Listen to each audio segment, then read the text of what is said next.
Public Enemy Number 2 by Anthony Horowitz. Read by Nickolas Grace. Chapter 1. French Dictation. I didn't like Peregrine Pally from the start. It's a strange thing about French teachers. From my experience, they all have either dandruff, bad breath, or silly names. Well, Mr. Pally had all three. And when you add to that the fact that he was on the short side, with a pot belly, a hearing aid, and hair on his neck, you'll agree that he'd never win a Mr. Universe contest, or a combat Monsieur Univers, as he might say. He'd only been teaching at the school for 3 months, if you can call his own brand of bullying and sarcasm teaching. Personally, I've learnt more from a stick of French bread. I remember the first day he strutted into the classroom. He never walked. He moved his legs like he'd forgotten they were attached to his waist. His feet came first, with the rest of his body trying to catch up. Anyway, he wrote his name on the blackboard. Just the last bit. "My name is Pally," he said. P-A-L-I-S, pronounced Pally. We all knew at once that we got a bad one. He hadn't been in the place 30 seconds and already he'd written his name, pronounced it and spelt it out. The next thing, he'd be having it embroidered on our uniforms. From that moment on, things got steadily worse. He'd treat the smallest mistake like a personal insult. If you spelt something wrong, he'd make you write it out 50 times. If you mispronounced a word, he'd say you were torturing the language. Then he'd torture you. Twisted ears were his speciality. What can I say? French genders were a nightmare. French tenses had never been more tense. After a few months of Mr. Pally, I couldn't even look at a French window without breaking into tears. Things came to a head as far as I was concerned one Tuesday afternoon in the summer term. We were being given dictation, and I leant over and whispered something to a friend. It wasn't anything very witty. I just wanted to know if to give a French dictation you really had to be a French dictator. The trouble was, the friend laughed. Worse still, Mr. Pally heard him.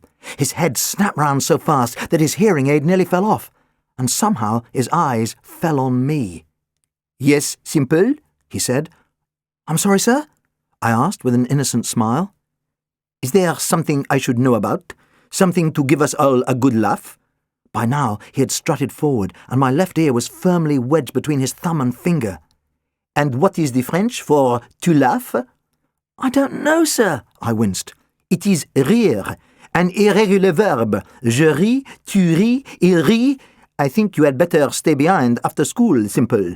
And since you seem to like to laugh so much, you can write out for me the infinitive, participles, present indicative, past historic, future, and present subjunctive."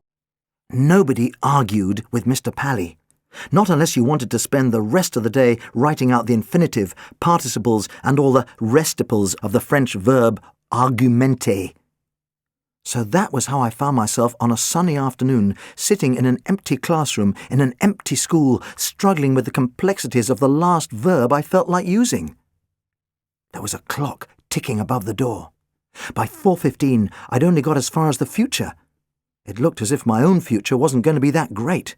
Then the door opened, and Boyle and Snape walked in. They were the last 2 people I'd expected to see. They were the last 2 people I wanted to see. Chief Inspector Snape of Scotland Yard and his very unlovely assistant, Boyle. Snape was a great lump of a man who always looked as if he was going to burst out of his clothes, like the Incredible Hulk. He had pink skin and narrow eyes. Put a pig in a suit and you wouldn't be able to tell the difference until one of them went oink. Boyle was just like I remembered him. Black hair, permed on his head, growing wild on his chest. Built like a boxer, and I'm not sure if I mean the fighter or the dog. Boyle loved violence, and he hated me. I was only 13 years old, and he seemed to have made it his ambition to make sure that I wouldn't reach 14. "Well, well, well," Snape muttered. "It seems we meet again." "Pinch me," I said. "I must be dreaming." Boyle's eyes lit up. "I'll pinch you," He started towards me. "Not now, Boyle," Snape snapped. "But he said it was a figure of speech." Boyle scratched his head as he tried to figure it out. Snape sat on a desk and picked up an exercise book. "What's this?" he asked. "It's French," I said. "Yeah? Well, it's all Greek to me." He threw it aside and lit a cigarette. "So, how are you keeping?" he asked. "What are you doing here?" I replied. I had a feeling that they hadn't come to inquire about my health. The only inquiries those two ever made were the sort that people were helping them with. "We came to see you," Snape said. "OK, well, you've seen me now, so if you don't mind..." I reached for my satchel. "Not so fast, laddie, not so fast." Snape flicked ash into an inkwell. "The fact is, Boyle and me, we were wondering, we need your help." "My help?" Snape bit his lip. I could see he didn't like asking me, and I could understand it. I was just a kid, and he was a big shot in Scotland Yard. It hurt his professional pride. Boyle leaned against the wall and scowled. He would rather be hurting me. "Have you heard of Johnny Powers?" Snape asked. I shook my head. Should I have? "He was in the papers last April. The front page. He'd just been sent down. He got 15 years. "That's too bad." "Sure, especially as he was only 15 years old." Snape blew out smoke. "The press called him public enemy number 1, and for once they were right. Johnny Powers started young." "How young?" "He burnt down his kindergarten. He committed his first armed robbery when he was 8 years old, got away with 4 crates of Mars bars and a barrel of Lucasade. By the time he was 13, he was the leader of one of the most dangerous gangs in London. They were called the Catapult Kids, which was quite a joke, as they were using sawn-off shotguns. Johnny Powers was so crooked he even stole the saw." There was a long silence. "What's this got to do with me?" I asked. "We got Powers last year," Snape went on. "Caught him red-handed trying to steal £1 million worth of designer clothes. When Johnny went shoplifting, you were lucky if you were left with the shop." "So you've got him," I said. "What else do you want?" "We want the man he was going to sell the clothes to." Snape plunged his cigarette into the inkwell. There was a dull hiss. But that might have been Boyle. "The fence," he went on. "The man who buys and distributes all the stolen property in England, and in most of Europe too. You see, Nick, crime is big business. Robberies, burglaries, hijacks, heists. Every year a mountain of stuff goes missing. Silver candlesticks, Scotch whiskey, Japanese hi-fi, you name it, somebody's stolen it. And recently we've become aware that one man has set up an operation, a fantastic network to handle it, buying and selling." "You mean, like a shopkeeper?" "That's just it. Johnny Powers is 15, Snape went on. Too young for prison, but too dangerous for Borstal. So he was sent to a special maximum security centre just outside London. Strange Day Hall. It's for young offenders. No one there is over 18, but they're all hardened criminals. We want you to go there." "Wait a minute," I swallowed.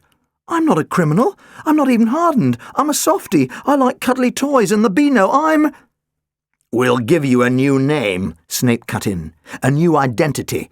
You'll share a cell with Powers. And as soon as you've found out what we want to know, we'll have you out of there. You'll be back at school before you even know it." Out of one prison into another, I thought. But even if I could have skipped the whole term, I wouldn't have considered the offer.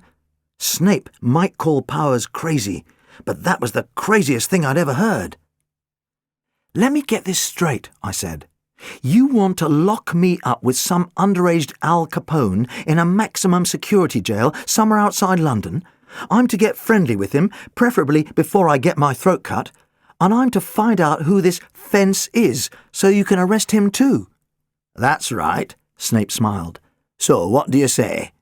"Forget it. Absolutely not. You must be out of your mind, Snape. Not for £1 million. "Can I take that as a no?" Snape asked. I grabbed my bag and stood up. Mr. Pally and his irregular verbs could wait. I just wanted to get out of there. But at the same time, Boyle lurched forward, blocking the way to the door. The look on his face could have blocked a drain. "Let me persuade him, Chief," he said. "No, Boyle, but—" "He's decided,"